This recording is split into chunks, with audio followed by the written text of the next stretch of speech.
Kontroversi di Pondok Pesantren Al Zaitun sudah terungkap sejak 2002 lalu. Salah satunya berdasar temuan tim peneliti khusus Majelis Ulama Indonesia, di mana ada ritual menyerupai tawaf di lingkungan Ponpes Al Zaitun pimpinan Panji Gumilang tersebut. Hal ini juga diungkapkan NII Crisis Center Ken Setiawan. Di sana juga ada ritual menyerupai ibadah haji yang dilaksanakan setiap tanggal 1 Muharram. Secara rinci Ken menjelaskan, ritual haji yang dilaksanakan di Ponpes Al Zaitun juga ada ritual tawaf dan melempar jumrah. Ken menafsirkan pelaksanaan ibadah haji setiap tahun tersebut sebagai perkumpulan para petinggi-petinggi NII. Tawaf yang dilaksanakan di Ponpes Al Zaitun adalah dengan cara mengelilingi area Ponpes yang memiliki luas 1.200 hektar. Itu kelilingnya mereka naik mobil, papar Ken. Jika pelaksanaan ibadah haji ada melempar jumrah, hal ini juga diikuti di Ponpes Al Zaitun. Anggota Al Zaitun juga melakukan ritual melempar jumrah dengan 7 zak semen dalam bentuk uang. Diketahui, Majelis Ulama Indonesia telah menemukan penyimpangan di Pondok Pesantren Al Zaitun sejak puluhan tahun lalu. Banyak kehebohan yang berasal dari Ponpes pimpinan Panji Gumilang tersebut. Mulai dari pelaksanaan Salat Idul Fitri yang jemaahnya tercampur antara laki-laki dan perempuan. Kemudian salam Yahudi hingga perempuan diangkat menjadi khatib salat Jumat.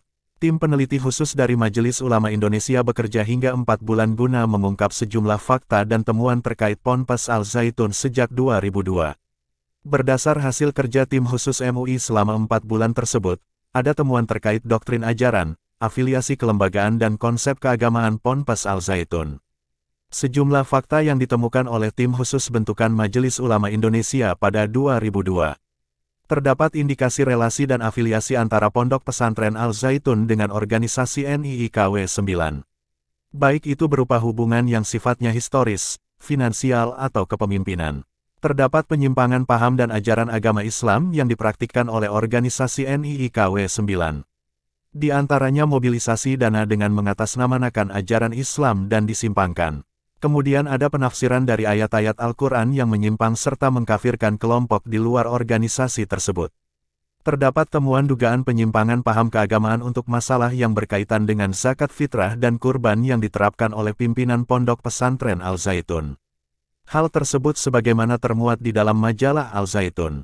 Persoalan Ponpes Al Zaitun tersebut berada di tingkat kepemimpinan yang kontroversial serta memiliki kedekatan dengan organisasi NII KW 9.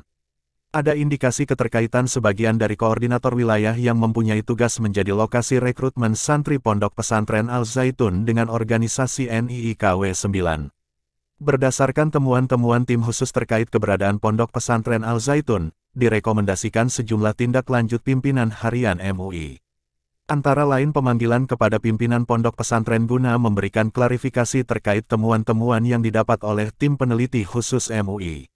Lantaran persoalan mendasar terletak di tampuk kepemimpinan, maka pimpinan harian MUI diharapkan agar segera mengambil langkah inisiatif dan konkret guna pembenahan masalah tersebut.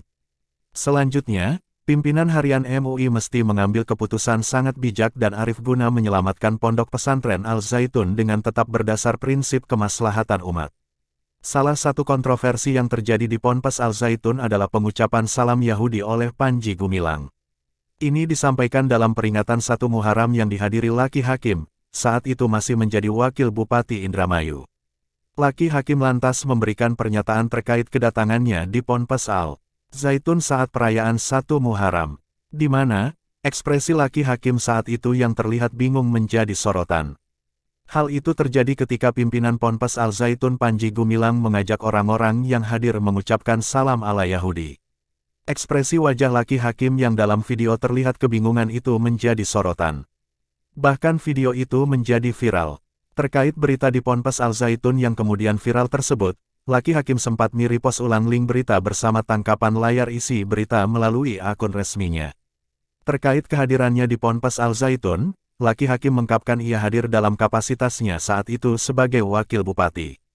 Itu tahun lalu, waktu saya menjabat kepala daerah di Indramayu dan diundang sebagai kepala daerah, tulis Laki Hakim. Laki Hakim lantas melanjutkan komentarnya dengan memberikan gambaran terkait kondisi yang ada di dalam pondok pesantren itu. Di dalam pesantren ada tanah garapan pertanian modern dan peternakan modern, ujarnya. Laki Hakim juga mempertegas kapasitas kehadirannya di ponpes itu. Selebihnya saya tidak terlalu mendalami kurikulum dan apapun tentang teknis pengajaran, tegasnya. Terkait persoalan pembelajaran, termasuk kontroversi yang belakangan menjadi viral, Lucky menyatakan itu di luar pengetahuannya. Jadi mungkin bisa ditanyakan langsung ke pihak Al Zaitun bila mana ada yang mau tahu tentang metode dan ajarannya, tandasnya. Pada postingan akun Instagram tersebut, terpantau bahwa netizen turut menyertakan atau menandai akun Instagram Lucky Hakim dalam setiap komentarnya. Beragam komentar yang ditulis nyaris seluruhnya membela apa yang dilakukan oleh Lucky Hakim. Bahkan, sebagian dari netizen mengaku sudah merasa terwakili dengan sikap yang ditunjukkan oleh Lucky Hakim.